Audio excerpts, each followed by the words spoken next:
एक बार एक भक्त भगवान से गुस्सा हो जाता है कि मेरी ज़िंदगी में इतनी सारी प्रॉब्लम है, और वह भगवान से गुस्सा होकर के कहता है कि आज की ही आज आपको मुझे स्वप्न में दर्शन देने होंगे और मुझसे बात करना होगी।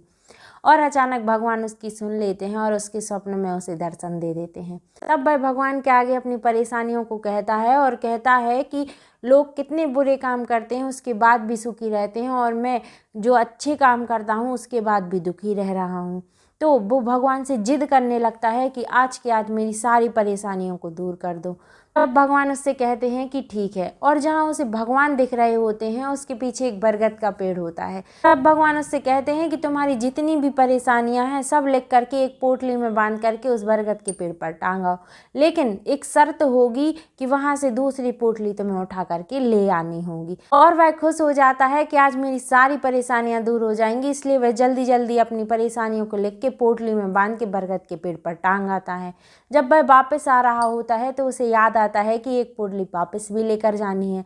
अब वह उन पोटलियों में से एक पोटली उठाने लगता है तो वो सोचता है कि ऐसा तो नहीं इसमें ऐसा हो कि मेरी आज ही मृत्यु हो जाए, तो वो उसे वापस रख देता है। फिर वह दूसरी पोटली उठाता है तो वो सोचता है इसमें कोई भयानक बीमारी तो नहीं हो जाएगी मुझे।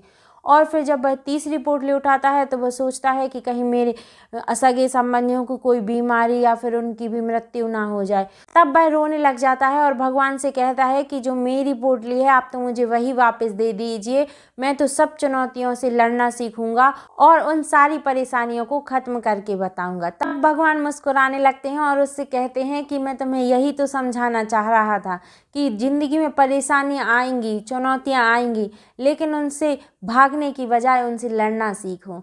तो मिलते हैं दोस्तों अगली कहानी में, जब तक के लिए जय श्री राधे कृष्ण।